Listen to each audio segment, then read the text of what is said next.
In the stunning bay of Kairari, the Kiteboarding Race World Championship is in its third day. The 7 qualification races completed yesterday decided the top 50 racers that will advance to the Gold Fleet.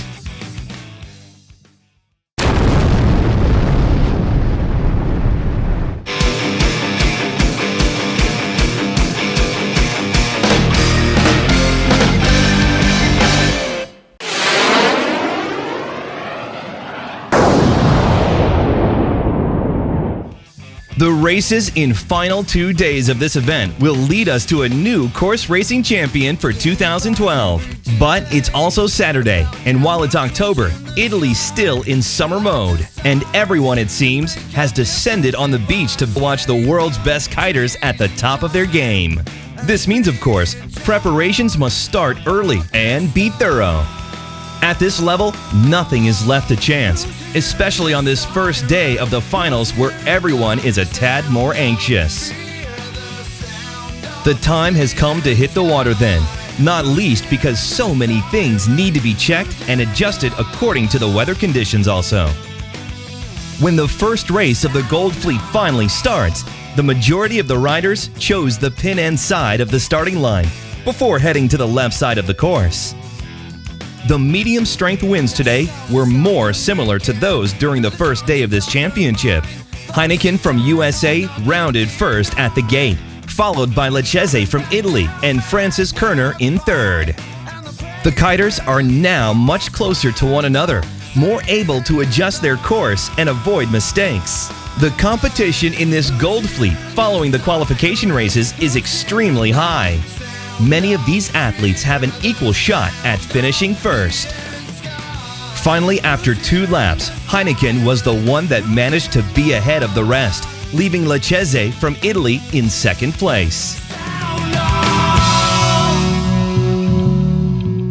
After the end of the men's race, it was time for the women to show they can offer a spectacle just as great. This time, the majority of the kiters opted for starting closer to the windward side. Then, most of the girls headed to the left side of the course. In the case of the women, results were a bit more predictable perhaps. The performance of the top 3 riders has been consistently good in this championship, and the American Heineken really is the one to watch. Heineken continued with her solid performance and rounded the right gate opposite Bridge, who rounded the one to the left. Yet Bridge managed to remain close to Heineken. Very close, that is, only a few meters behind her. And then one little mistake from Heineken, and the first place goes to Bridge. And it's her first bullet. It was an amazing performance worth celebrating.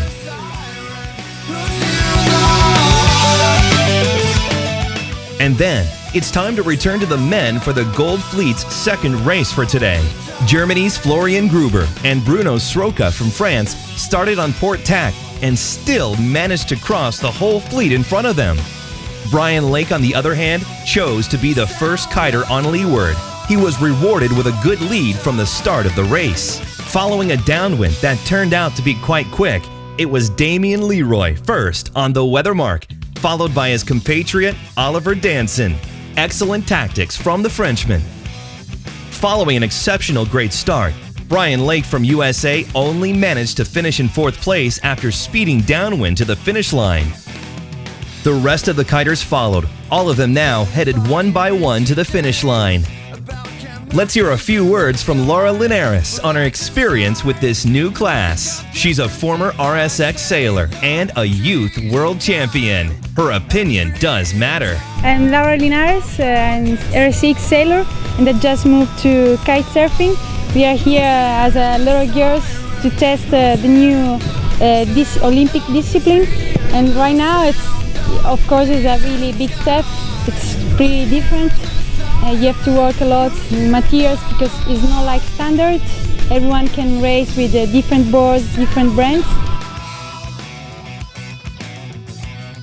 Before we go, a look at the results of this third day. In men, Heineken from USA has the lead. He's followed by Lecchese in second and Koch in third place. In the women fleet, Heineken, it is first from USA who has the lead, with Bridge in second place, followed by Adrian from France in the third spot. Tomorrow is the very last day, with the final races for the Kiteboard Racing World Championship. Nothing is decided yet, so join us again for a conclusion not to be missed.